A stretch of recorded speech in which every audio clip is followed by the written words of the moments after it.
رات کے اس پہر آپ یہاں پر موجود ہیں، ابھی آپ محفوظ ہیں یا ابھی بھی آپ سمجھتے ہیں کہ شاید حالات خراب ہیں ملک کے؟ دیکھیں، پہلے تو پوری پاکستانی قوم ایک سوال پوچھنا چاہتی ہے کہ واضح طور پہ بتا دے کہ کیا پاکستان میں آئین اور قانون معطل ہو چکا ہے اور صرف اس کا اعلان باقی ہے؟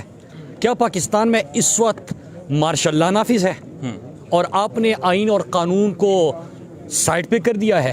یہ ہر پاکستانی کا سوال ہے۔ اور اس کے ساتھ ایک اور پاکستانی آج بات کر رہے ہیں کہ جو بھی پاکستان کی بات کرے، خودداری کی بات کرے، پاکستان کی حقیقی آزادی کی بات کرے، ملک کے اوپر سودا کرنے والوں کے خلاف آواز اٹھائے، آئین اور قانون توڑنے والوں کے خلاف بات کرے، ان کو جیل میں ڈال دو، ان سب کو بند کر دو، ان کے اوپر تشدد کر دو کہ یہ کون ہوتے ہیں یہاں پہ آئین کی بات کرنے والے، یہ ہوتے کون ہیں قانون کی بات کرنے والے؟ بند کمروں میں فیصلے کرنے والے ہم ہیں، طاقتیں ہمارے پاس ہے۔ یہ 22 کروڑ لوگ، یہ تو ان کی نظروں میں بھیڑ بکریاں ہے، یہ کیسے اپنا حق کا سوال کرتے ہیں؟ یہ ہم سے پوچھیں گے کہ امریکہ کی غلامی مت کرو، یہ ہم سے پوچھیں گے کہ ڈالروں کے لیے پاکستان کا اور پاکستانی قوم کا سودا مت کرو، مار دو ان کو، ان کے اوپر تشدد کر دو، جیلوں کے اندر ڈالو، ہر آواز بند کر دو۔ اگر سیاست ڈا ٹھیک ہے، اگر کوئی میڈیا چینل، اگر کوئی بھی صحافی ہمارا یہاں پہ سوال اٹھائے گا، اس کو بھی جیل میں ڈال دو، اس کے اوپر بھی تشدد کر دو۔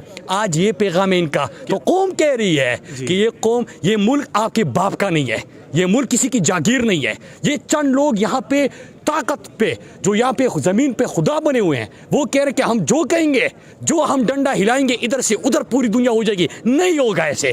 مان لو 22 کروڑ نے تمہیں شکست دے دی ہے، مان لو تمہاری فرعونیت کا وقت ختم ہو چکا ہے، مان لو کہ جو تم زمین پہ خدا بنتے تھے وہ ٹائم گزر چکا ہے۔ لوگ آزاد ہیں، لوگ خوددار ہیں، لوگ یہاں پہ آئین اور قانون کی بات کرتے ہیں، لوگ پاکستان میں غلامی تسلیم نہیں کرتے۔ کچھ بھی کر لو۔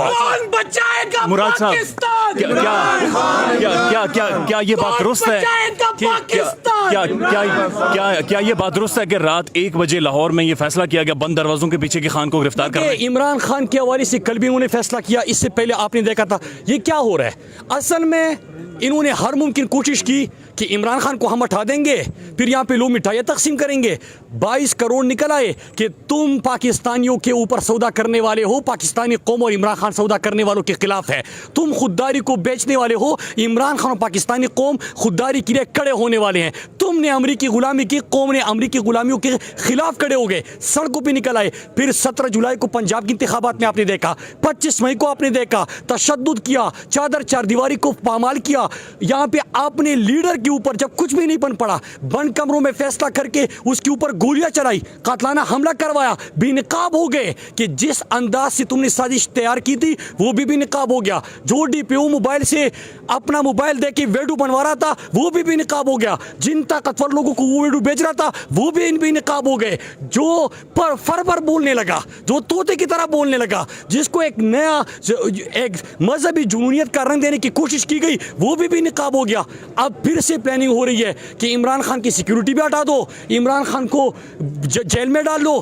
ایک ہی کام ہو رہا ہے، چوروں کو NRO دے دو، جو مفرور اشتہاری ہے اس کے لیے رستہ کھول دو۔ سلیمان شہباز کا FIA کے کیسز معاف کر دو، فرد جرم جس کے اوپر عائد ہونا تھا شہباز شریف اس کو معاف کر دو، عزیر بلوچ کو رہا کر دو، زرداری کے کیسز ختم کر دو، چوروں ڈاکو لٹیروں کو NRO دے دو، قاتلوں کو معاف کر دو۔ لیکن کیا کرو کہ عمران خان کو پکڑ لو، عمران خان اور پاکستان سے محبت کرنے والوں کو پکڑ لو، ان کو رسی سے ہٹا دو۔ یہ مذاق ہے۔ آپ نے پریزیڈنٹ آف پاکستان